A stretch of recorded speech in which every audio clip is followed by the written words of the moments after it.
अस्सलाम वालेकुम जी। की हाल है मेरे भैनों भरा। उम्मीद है तुसीं सारे ठीक होवोगे ते अल्लाह पाक तुहानू सारिਆਂ ਨੂੰ सेहत तंदुरुस्ती वाली लंबी जिंदगी देवे, क्योंकि सेहत सब तो वड्डी नेमत है अल्लाह ताला दी। बाकी भी सारियां नेमतां ने, लेकिन सेहत तंदुरुस्ती होए ते तद ही इंसान ਜਿਹੜਾ पैसा एक नेमत है उनका इस्तेमाल कर सकता है और खा पी सकदा वे और टुर फिर सकदा वे जे सेहत होवे ते। मेरी वाइफ ने स्टोरी लगाई सी हार्ट अटैक जो मैनू होया, तो सब ने बहुत सारिया दुआवां दित्तियां। टिकटॉक, इंस्टाग्राम, फेसबुक, यूट्यूब, हज़ारां लखां लोगों ने मेरे ख्याल दे विच दुआवां और कमेंट्स बहुत ज़्यादा लोगों ने कीते ने, मैसेजेस बहुत कीते ने कि साडे लई कोई हुक्म होवे, साडे लई कोई लायक खिदमत होवे, हैल्प चाहिदी होवे। तो तुहाडा सारियां दा बहुत बहुत शुक्रिया। ये तुहाडी दुआवां दे सदके दे विच ही अल्लाह ताला ने शायद मैनू एक नवीं ज़िंदगी दित्ती है। और जिस तरह मेरे फैमिली मैंबर्स ने, मेरे दोस्तां ने, मेरे कोलीग्स ने, मेरे ऑफिस दे ਜਿਹੜੇ ਮੇਰੇ ਨਾਲ ਕੰਮ ਕਰਦੇ ਨੇ, ਮੇਰੇ ਬੌਸਿਸ, ਉਹਨਾਂ ਨੇ ਬਹੁਤ ਕੋਆਪਰੇਟ ਕੀਤਾ ਮੇਰੀ ਫੈਮਿਲੀ ਨੂੰ ਪਰੇਸ਼ਾਨੀ ਹੋਣ ਤੋਂ, ਯਾਨੀ ਉਹਨਾਂ ਨੇ ਬਹੁਤ ਹਰ ਤਰ੍ਹਾਂ ਦੀ ਮਦਦ ਕਹਿ ਲਓ ਉਹ ਕੀਤੀ ਹੈ। ਵਕਤੀ ਤੌਰ 'ਤੇ ਤੁਹਾਨੂੰ ਪਤਾ ਪੈਸਾ ਚਾਹੀਦਾ ਹੁੰਦਾ ਵੇ ਬਹੁਤ ਜ਼ਿਆਦਾ, ਔਰ ਤਕਰੀਬਨ 6 ਲੱਖ ਰੁਪਇਆ ਇਹਦੇ ਉੱਤੇ ਸਟੰਟ ਦੇ ਲੱਗਾ ਵੇ।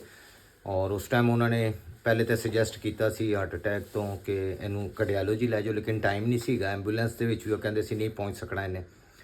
ਫਿਰ ਉਹਨਾਂ ਨੇ ਉੱਥੇ ਹੀ ਕਿਹਾ ਜੀ ਕਿ ਅਗਰ ਅਫੋਰਡ ਕਰ ਸਕਦੇ ਹੋ ਤੁਸੀਂ ਇੱਥੇ ਹੀ ਉਹਦਾ ਆਪਰੇਟ ਕਰ ਦਿੰਦੇ ਹਾਂ। ਅਤੇ ਉਹ ਫਿਰ ਜਿਸ ਤਰ੍ਹਾਂ ਕਿਸ ਤਰ੍ਹਾਂ ਵੀ ਸਾਰਿਆਂ ਨੇ ਮਿਲ ਮਿਲਾ ਕੇ ਮੇਰਾ ਉੱਥੇ ਆਪਰੇਟ ਕਰਵਾ ਦਿੱਤਾ। ਵਕਤੀ ਤੌਰ ਦੇ ਉੱਤੇ ਤੁਹਾਨੂੰ ਪਤਾ ਇੰਨੇ ਪੈਸੇ ਅਰੇਂਜ ਕਰਨੇ ਬੜਾ ਮੁਸ਼ਕਿਲ ਹੋ ਜਾਂਦਾ, ਲੇਕਿਨ ਅੱਲਾ ਦਾ ਸ਼ੁਕਰ ਹੈ ਕਿ ਉਹ ਕਿਸੇ ਤਰ੍ਹਾਂ ਵੀ ਹੋ ਗਿਆ। ਅਤੇ ਸਾਰਿਆਂ ਦਾ ਮੈਂ ਥੈਂਕਸ ਕਰਨਾ, ਸਾਰਿਆਂ ਦਾ ਸ਼ੁਕਰੀਆ ਅਦਾ ਕਰਨਾ ਵੇ। ਅਤੇ ਬਾਕੀ ਗੱਲਾਂ ਫਿਰ ਕਿਸੇ ਦਿਨ ਵਲੋਗ ਦੇ ਵਿੱਚ ਕਰਾਂਗੇ। ਅਤੇ ਤੁਹਾਨੂੰ ਪਤਾ ਵੀ ਕਿ ਇਸ ਦੁਨੀਆ ਦੇ ਵਿੱਚ ਇਨਸਾਨ ਇਮਤਿਹਾਨ ਦੇਣ ਲਈ ਆਇਆ ਵੇ, ਸਾਰੇ ਦਿੰਦੇ ਪਏ ਨੇ ਮੁਖਤਲਿਫ ਕਿਸਮ ਦੇ। ਅਤੇ ਤੂੰ 200 ਰੁਪਈਆ ਦੇ ਵਿੱਚ ਚੁੱਪ ਕਰ ਜਾ। 200 ਰੁਪਈਏ ਦੇ ਇੰਨਾ ਕੁ ਆਇਆ, ਰਸ਼ ਪੈ ਗਿਆ ਮੇਰੇ ਇੰਨੇ ਕੁ ਟਿੰਡੀਆਂ ਦੇ। 200 ਰੁਪਏ ਦੇ ਟੀਂਡੇ ਆਏ ਨੇ ਜੀ, 2 ਟੀਂਡੇ, ਅੱਧਾ ਕਿਲੋ। ਅੱਛਾ, ਤੇ ਜੀ ਇਸ ਦੁਨੀਆ ਦੇ ਵਿੱਚ ਤੁਹਾਨੂੰ ਪਤਾ ਇਨਸਾਨ ਇਮਤਿਹਾਨ ਦੇਣ ਲਈ ਆਇਆ ਵੇ, ਅਤੇ ਹਰ ਕੋਈ ਆਪਣੇ ਆਪਣੇ ਇਮਤਿਹਾਨ ਦਿੰਦਾ ਪਿਆ, ਟੈਸਟ ਦਿੰਦਾ ਪਿਆ। ਅਤੇ ਦੁਆ ਕਰੋ ਕਿ ਸਾਰੇ ਇਸ ਟੈਸਟ ਦੇ ਵਿੱਚ ਪਾਸ ਹੋ ਜਾਣ, ਠੀਕ ਹੈ ਜੀ। ਫਿਲਹਾਲ ਤਾਂ ਮੈਨੂੰ ਜਿਹੜੀਆਂ ਡਿਗਰੀਆਂ ਮਿਲ ਚੁੱਕੀਆਂ ਨੇ, ਸਭ ਤੋਂ ਪਹਿਲੇ ਤਾਂ ਜੀ ਸਟਮਕ ਦੀ ਡਿਗਰੀ, ਵੀਟ ਐਲਰਜੀ ਹੋ ਗਈ, ਗੰਦਮ ਨਹੀਂ ਖਾ ਸਕਦਾ, ਅੰਡਾ ਨਹੀਂ ਖਾ ਸਕਦਾ, ਪਾਲਕ ਨਹੀਂ ਖਾ ਸਕਦਾ, ਮੇਥੀ, ਹੋਰ ਬਹੁਤ ਸਾਰੀਆਂ ਚੀਜ਼ਾਂ ਨਹੀਂ ਖਾ ਸਕਦਾ।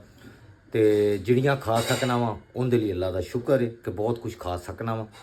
ਅਤੇ ਉਹਦੇ ਬਾਅਦ ਜਿਹੜਾ ਵੀ ਅਗਲੀ ਡਿਗਰੀ ਮੈਨੂੰ ਮਿਲੀ ਹੈ ਜਨਾਬ, ਗਲਾਈਂਡ ਸਟੋਨ, ਗਲੇ ਦੇ ਵਿੱਚ ਪੱਥਰੀਆਂ ਹੋ ਗਈਆਂ ਸੀ, ਜਿਹਨੂੰ ਗਲਾਈਂਡ ਸਟੋਨ ਕਹਿੰਦੇ ਨੇ। ਇੱਥੇ ਪਾਣੀ ਨਹੀਂ ਬਣਦਾ, ਮੂੰਹ 'ਚ ਸਲਾਈਵਾ ਨਹੀਂ ਬਣਦਾ, ਇੱਥੇ ਪੱਥਰੀਆਂ ਬਣ ਜਾਂਦੀਆਂ ਨੇ ਗਲੇ ਦੇ ਵਿੱਚ।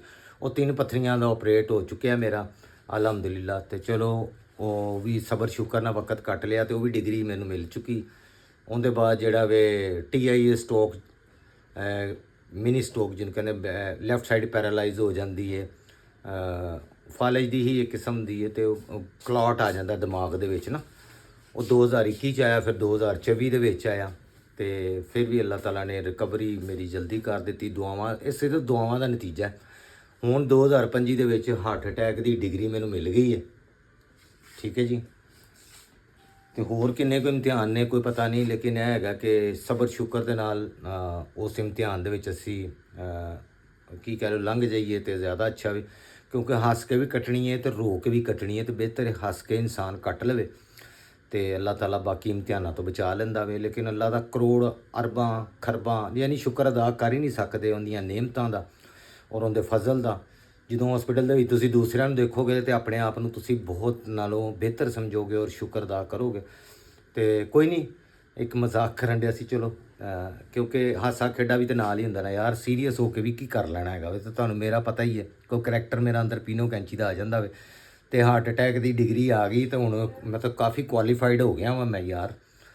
ਅਤੇ ਅੱਲਾਹ ਤਾਲਾ ਅੱਗੋਂ ਕੋਈ ਐਸਾ ਕੋਈ ਇਮਤਿਹਾਨ ਨਾ ਹੀ ਲਵੇ ਅਤੇ ਮਿਹਰਬਾਨੀ, ਕਿਉਂਕਿ ਮੇਰਾ ਸ਼ੂਗਰ ਦਾ ਬਾਰਡਰ ਵੀ ਉਹ ਡੈਡ ਲਾਈਨ ਦੇ ਉੱਤੇ ਸਮਝ ਲਓ ਕਿ ਉਹ ਕਹਿੰਦੇ ਨੇ ਖੜੀ ਹੈ, ਜਿਹੜੇ ਟੈਸਟ ਹੋਏ ਨੇ ਹੁਣ। ਅਤੇ ਹੁਣ ਮੈਂ ਇਸ ਟਾਈਮ ਇਹ ਡਾਕਟਰ ਆਸਿਮ ਸਾਹਿਬ ਨੇ ਮੇਰਾ ਟ੍ਰੀਟਮੈਂਟ ਕੀਤਾ। ਅਤੇ ਮੇਰੇ ਹਾਰਟ ਅਟੈਕ ਦੀ ਕਹਾਣੀ ਸੁਣੋ ਜ਼ਰਾ ਰੁਬਾਬ ਦੀ ਜ਼ੁਬਾਨੀ। ਅਤੇ ਘਰ ਦੇ ਵਿੱਚ ਖਲਾਰਾ ਪਿਆ ਹੋਇਆ, ਸਰਦੀਆਂ ਦੇ ਕੱਪੜੇ ਕੱਢੇ ਹੋਏ ਨੇ, ਠੀਕ ਹੈ ਜੀ। ਅਤੇ ਬਾਜ਼ਾਰੋਂ ਟਿੰਡੇ ਲੈਣ ਗਈ ਸੀ, ਹੁਣ ਆ ਗਈ ਹੈ। ਅਤੇ ਇਹ ਜ਼ਰਾ ਇਹਦੇ ਕੋਲੋਂ ਮੇਰੀ ਕਹਾਣੀ ਸੁਣੋ ਕਿ ਉਸ ਟਾਈਮ ਕੀ ਸਿਚੁਏਸ਼ਨ ਹੈਗੀ ਸੀ, ਕਿਉਂਕਿ ਮੈਂ ਤਾਂ ਉਸ ਟਾਈਮ ਇੰਨੀ ਪੇਨ ਦੇ ਵਿੱਚ ਸੀ ਕਿ ਮੈਨੂੰ ਅੱਧੀਆਂ ਚੀਜ਼ਾਂ ਯਾਦ ਨੇ, ਅੱਧੀਆਂ ਨਹੀਂ ਯਾਦ ਹੈਗੀਆਂ ਕਿ ਮੈਂ ਕੀ ਕਰ ਰਿਹਾ ਸੀ ਜਾਂ ਉਸ ਟਾਈਮ ਕੀ ਸਿਚੁਏਸ਼ਨ ਹੈਗੀ ਸੀ ਮੇਰੀ। ਕਿਉਂਕਿ ਤੁਸੀਂ ਖੁਦ ਸਮਝ ਸਕਦੇ ਹੋ ਯਾਰ। ਤੇ ਮੇਰੇ ਹਾਰਟ ਅਟੈਕ ਦੀ ਕਹਾਣੀ ਹੁਣ ਸੁਣੋ ਰੁਬਾਬ ਦੀ ਜ਼ਬਾਨੀ। ਹਾਂਜੀ माय प्लेयर जी, मैं ज़रूर बताऊंगी क्योंकि ये जिस पे गुजरे उसे ही पता होगा। तो जी शुरुआत ऐसे हुई है कि ये आए हैं। ਜੀ ਸ਼ੁਰੂਆਤ ਨੂੰ ਉਹ ਛੱਡ ਦੇ ਮੋਬਾਈਲ ਪੈ ਕੇ ਪੜ ਲੈ। ਹੈਲੋ असगर ਉਹਨੂੰ ਆਵਾਜ਼ ਹੀ ਨਹੀਂ ਜਾ ਰਹੀ। ਇਹ ਇਹੋ ਜੀ ਬਿਮਾਰੀ ਹੈ ਨਾ, मोबाइल छड़। हौली बोलो, डॉक्टर ने क्या आहिस्ता और आराम से बात करनी है, अब आपका दिल कमजोर हो चुका है। ये चीज उन्होंने वाजे आपको बता दी हुई है, आपको क्यों नहीं समझ आ रही? दिल कमजोर पहले भी सी मेरा। नहीं, इतना नहीं था जितना अब हो गया। हाँ। ਹੁਣ ਕੁਝ ਜ਼ਿਆਦਾ ਹੀ ਹੋ ਗਿਆ। हाँ जी। ਇਹਨੂੰ ਹੁਣ ਥੋੜਾ ਜਿਹਾ ਨਾ ਸੰਭਾਲ ਕੇ ਰੱਖੋ। ਔਰ ਇਹਨੂੰ ਕਹਿੰਦੇ ਨੇ ਨਾ, ਉਹ ਕਹਿੰਦੇ ਨੇ ਠੰਡਾ ਠੰਡਾ ਕਰਕੇ ਖਾਓ, ਹੁਣ ਤੁਸੀਂ ਤੱਤਾ ਨਹੀਂ ਖਾ ਸਕਦੇ। ਕੀ ਸਮਝੇ? ਕਿਉਂ ਇੰਨਾ ਮੈਨੂੰ ਕਲਪਾਉਂਦੇ? ਉਹਨੂੰ ਵੇਖ ਲੈ, ਉਹ ਛੱਡਦਾ ਨਹੀਂ ਪਿਆ ਮੋਬਾਈਲ ਕਿ ਮੈਂ ਮੋਬਾਈਲ ਛੱਡ ਜਾਉਂ। ਮੈਂ मोबाइल बंद कर दो, किताब दे विच जा पढ़ लो, बैठ लो। अभी उठाओ। एनु इधरों साफ व्यू आंदे उधरों गंदा। Oh my God. चलो जी, स्टोरी कुछ इस तरह है, शॉर्ट स्टोरी, वेरी शॉर्ट। यहाँ ऑफिस से आए हैं, खाना खाया है, खाकर बैठे हैं, समरोज का फोन आया है। अच्छा, उससे बातें कर रहे थे, करते करते करते कि ये ना तुम एनी से बात करो, मुझे ना यूं लग रहा है कि मुझे खाना हजम नहीं हुआ, मैं थोड़ी सी वॉक शॉक कर लूं। वो एनी नाली फोन ते गल कर रही हाँ थी, जी, मैं विच पिछों बोल रहा वो बोलते ने लुकमे देनी आते थे, पीनो जो वे। अच्छा खैर, फिर ये जी उठ के बाहर चले गए हैं, वॉक शॉक करते रहे, नहीं हुआ। फिर उन्होंने कहा कि मेरे बच्चे थे ना, कोई चीज छाड़ते ही नहीं ने, सैमनप भी नहीं हैगी। तो मैं की करा, मैं क्या फक्की खा लो। पाकिस्तानियों ਨੂੰ ਕੁਝ ਵੀ ਹੋਵੇ ਨਾ, पेट दर्द कोई दिल घबरा। अच्छा जी, मैंने ने अजवाइन, जीरा, नमक और थोड़ा सा निचोड़ के ना पक्की बना के देती होती हूँ, उनसे आराम आ जाता है। लेकिन उस दिन नहीं आया। खैर, ये वॉक करते हुए बाहर निकल गए। एक चक्कर लगाया, मुझे वहम सा आया, मैं वापस पीछे गई हूँ तो ये चक्कर लगा कर वापस आ रहे थे। मैं क्या हूँ दसो, कहते नहीं यार अज ना एक अजीब जी फीलिंग आ रही है, ए ओ दर्द नहीं है। मैं क्या अच्छा चलो फिर चलिए डॉक्टर ते, तो कहते नहीं हाली जरा सबर कर जा। अच्छा जी, एक फेरा मारिया, वापस आए ने, तो कहते यार असगर ने उठा दे, इनका मैंने 7 अप लिया दे। 4 मिनट मैं असगर को उठाकर गया 7 अप लेने में। वापस जैसे वो वापस आए, तब तक इनकी तबीयत बहुत ख़राब हो चुकी थी। फिर भी बस जिद थे कि नहीं अभी आराम आ जाएगा। असगर के साथ मैंने इन्हें बिठाया है, मसरूफ इतने को माशाल्लाह है कि कहते मैंने खुद चला ली। मैं क्या ऐ नहीं हो सकता, मैं क्या मैंने अपनी ज़िंदगी बड़ी प्यारी है। मैंने असगर को कहा तू चला, इनको सेंटर में बिठाया। हम खैर हॉस्पिटल पहुंचे। हॉस्पिटल के बाहर जाके कहते हैं नहीं जी हाली नहीं, मैं अंदर जाना, मैं कुछ बेहतर हो गया। लेकिन वहाँ पे ना इनसे चला नहीं जा रहा था। तो फिर घीस थ्रू करना, थैंक्स टू मी, से थैंक्स, वेलकम। इनको मैं अंदर लेकर गई। जैसे ही अंदर गए, इंसानां दा बदला अगे नहीं मिला सकदा सी ते हुण ते मैनू सारा दिन दिहाड़ी च कोई 6 बारी सुनना पैना। अच्छा जी, मैं फिर इनको ये अंदर गए हैं। अंदर जाके डॉक्टर को इन्होंने अपनी खुद माशाल्लाह अपनी हिस्ट्री बताई है। सारा उन्होंने बताया कि मुझे यूटीआई ये प्रॉब्लम हुई है, 2 दफ़ा अटैक हो चुका है, तो मेरी ईसीजी करें। उन्होंने इनकी ईसीजी की है। उन्होंने कहा जी it's normal, blood pressure normal, fever no. फिर उन्होंने कहा कि अब आप नॉर्मल हैं। तो उन्होंने कहा नहीं मुझे हल्की हल्की अभी भी पेन हो रही है। तो मैंने उन्हें कहा कि आप ब्लड टेस्ट कर लें, उसमें देख लें कि इनको शायद कोई आपको हार्ट की कोई डिजीज़ कोई मसला पता चल जाए। कहते चले ठीक है। उन्होंने जी हार्ट के लिए इनका ब्लड जैसे ही निकाला है, इनकी पेन जोर पकड़ गई। असगर को दिया ब्लड, उनका जी जाएं आप बेसमेंट में, वहाँ पे लेबॉर्ट्री में देकर आए। 1 घंटे तक रिपोर्ट आएगी, उसके बाद हम बताएंगे नहीं क्या मसला है। जो ईसीजी थी वो इनकी 1 दफ़ा हो चुकी थी। फिर जी मुझे दी उन्होंने प्रिस्क्रिप्शन, आप जाएं मेडिसिन लेकर आएँ, तब तक पेन किलर इन्हें लगा देते हैं। ओके जी, मैं गई हूँ मेडिसिन लेने। जैसे वापस आई हूँ ये वॉमिटिंग का कर रहे थे और नर्स इनके सामने खड़ी हुई थी दोबारा ईसीजी करने के लिए मशीन को, और वो दूर थी। फिर मैं भागकर इनके पास आई हूँ, इनको वहाँ सामने वाले बेड में शिफ्ट की है इमरजेंसी में। फिर जी वहाँ पर दोबारा ईसीजी हुई है। जैसे ईसीजी हुई नर्स लेकर भागी है कार्डियोलॉजी वाले डॉक्टर के पास। तो कार्डियो वाले डॉक्टर ने मुझे बुलाकर कहा कि इन्हें सीरियस हार्ट अटैक हुआ है, we have to shift in ICU, और वहाँ इनकी ट्रीटमेंट स्टार्ट होगी। तो मैंने कहा गो सीसीयू। तो मैंने कहा चले जी लेट्स मूव, चलें आप। फिर उन्होंने कहा जी पैसे, तो मैंने कहा हम पैसे जमा करा देते हैं, आप टेंशन मत लें, पैसे जमा हो जाएंगे, आप इन्हें वहाँ जमा करें। तो कहते चले जी, एक चीज़ की वर्थ है जी, पैसे की बड़ी वैल्यू है जी, उसके बगैर बंदा मर भी रहा हो वो हाथ नहीं लगाते। वो पहले आपसे पूछ लेते हैं कि आप अफोर्डेबल हैं, तो हम इन्हें करते हैं आगे ट्रीटमेंट, वरना अस्सलाम वालेकुम। ਹੱਥ ਪੈਰ ਰਹਿੰਦੇ ਵੀ ਫੁੱਲੇ ਸੀ ਉਸ ਟਾਈਮ। नहीं वाकई मैं मुझे खुद समझ नहीं आ रही थी। ਵੀ ਇਹਨੂੰ ਦੱਸਿਆ ਕਿ ਜੀ ਮੇਰੀ ਮੈਡਮ ਨੂੰ ਫੋਨ ਕਰੋ। हाँ ਮੇਰੇ ਆਫਿਸ ਦੇ ਮੇਰੇ ਜਿਹੜੇ ਕੋਲੀਗਸ देखिए जी, ਨੇ एक ਉਹਨਾਂ ਨੇ ਬੜੀ ਸਪੋਰਟ ਕੀਤੀ, ਉਹਨਾਂ ਦੀ ਮਿਹਰਬਾਨੀ, ਉਹਨਾਂ ਦਾ ਸ਼ੁਕਰੀਆ। बहुत बहुत शुक्रिया जी इनका। ਦੋਸਤਾਂ ਨੇ ਮੇਰੇ ਜਿਹੜੇ ਜਾਣਨ ਵਾਲੇ ਸੀ ਸਭ ਨੇ ਮਤਲਬ ਸਪੋर्ट ਕੀਤੀ। बहुत ਜਿਹਦੇ ਵਿੱਚ शुक्रिया। ਤੁਸੀਂ ਸਾਰੇ ਫੈਨ ਵੀ ਸ਼ਾਮਲ ਹੋ। बहुत शुक्रिया जी सबका। रिश्तेदार तो करते ही करते हैं भाई, बाहर वालों का करने का बंडल ऑफ थैंक्स। हाँ जी। लेकिन ये है कि जी उसके बाद जी इनको सीसीयू में जब शिफ्ट किया गया, वहाँ पे इन्हें 2 इंजेक्शंस लगे।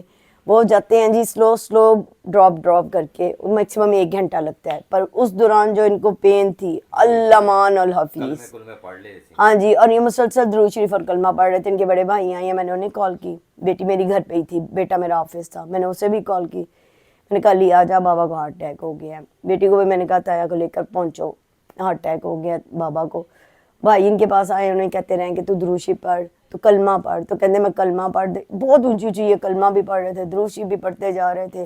सीसीयू में डॉक्टरों पे अपनी ओए होए तौबा तौबा तौबा तौबा, दर्द तो इनको बहुत थी, लेकिन उस दर्द में इन्होंने नर्स को, डॉक्टर को, सबको लताड़ दी है जी पीनो कैंची ने। सीधे उत्थे भी अपना करैक्टर नहीं छड़िया। वो मेरी तरफ देख रहे थे, मैं उन्हें रिक्वेस्ट करती अभी ये इनकी सिचुएशन ऐसी है प्लीज़, लेकिन इनकी यकीन करें इतनी क्रिटिकल सिचुएशन थी कि डॉक्टर ने हमें कह दिया था कि होप फॉर बेटर, बस पूरी जिंदगी दियां तकलीफां, तौबा।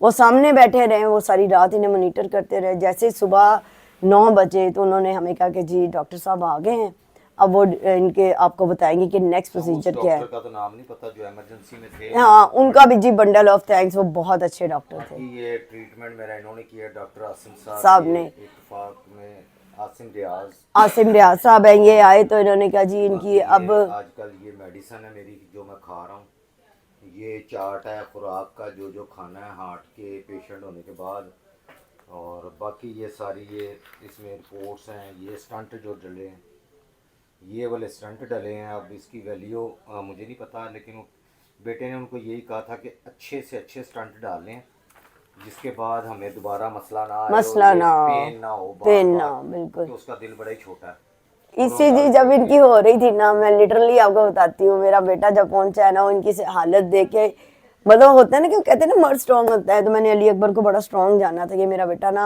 स्ट्रॉन्ग है, लेकिन ये तो इस तरह बाहर जाके रोए है, अल्लाह अल हफीज़। ऐनी तो रोई है, वो बेटी है। बच्चे अपनी बेटियां वैसे ही माँ बाप को तकलीफ में देखते हैं तो वैसे रोना शुरू कर देती हैं, लेकिन बेटे बहुत कम। अली अकबर तो बंदे बंदे के गले में लग के इतना रोया कि मैं खुद हैरान हो गई। लेकिन ये जो मेरा ये है ना, इनके सेहत पे असर कोई नहीं, बहुत स्ट्रॉन्ग है ये मेरा बड़ा स्ट्रॉन्ग बच्चा है जी माशाल्लाह। चवल उठ के यूनिफॉर्म देख लो, अरे यूनिफॉर्म भी नहीं लांदे बच्चे आके स्कूलों ਦੇ ਵਿੱਚੋਂ। ਐਨੇ ਹੁਣ ਮੈਨੂੰ ਲੱਗਦਾ ਸਵੇਰੇ ਛੁੱਟੀ ਦਾ ਇਰਾਦਾ ਨਹੀਂ ਬਣਾ ਲਿਆ। नहीं एक दिन स्कूल चला गया ना। अच्छा वो बताएं देना, जब आपको वो स्टंट डाल रहा था उस टाइम आप भी देख रहे थे ना? हाँ। और आपको डॉक्टर बता रहे थे ना कि अब ये यहाँ से गुजरेगा, आपको ठंडा लगेगा, यहाँ से गुजरेगा आपको थोड़ी सी दर्द होगी, ये सारी गर्म लगेगा, ये सारी बातें बता रहे थे ना। और हम उस तरह बैठ के लाइफ इनका ये सारा। ਲੋ ਜੀ ਇਹ ਮੇਰੀ ਕਹਾਣੀ ਸੀ ਜਿਹੜੀ ਤੁਸੀਂ ਸੁਣ ਲਈ, ਤੇ ਅੱਲਾਹ ਪਾਕ ਸਾਰਿਆਂ ਨੂੰ ਬਿਮਾਰੀਆਂ ਤੋਂ ਦੂਰ ਰੱਖੇ। ਜਿਹੜੇ ਬਿਮਾਰ ਨੇ ਅੱਲਾਹ ਪਾਕ ਉਹਨਾਂ ਨੂੰ ਸਿਹਤ ਤੰਦਰੁਸਤੀ ਵਾਲੀ ਲੰਬੀ ਜ਼ਿੰਦਗੀ ਦੇਵੇ।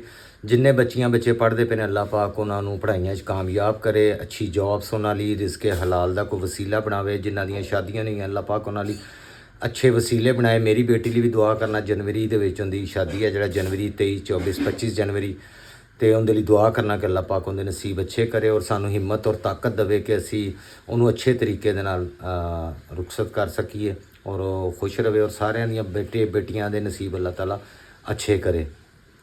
ਜਿਹੜੇ ਵੀ ਜਿਨ੍ਹਾਂ ਕੋਲ ਆਪਣੀ ਔਲਾਦ ਨਹੀਂ ਅੱਲਾਹ ਪਾਕ ਉਹਨਾਂ ਨੂੰ ਸਾਹਿਬ ਔਲਾਦ ਕਰੇ, ਬੇਟੀ ਦੇਵੇ, ਬੇਟਾ ਦੇਵੇ, ਬੇऐਬ ਦੇਵੇ।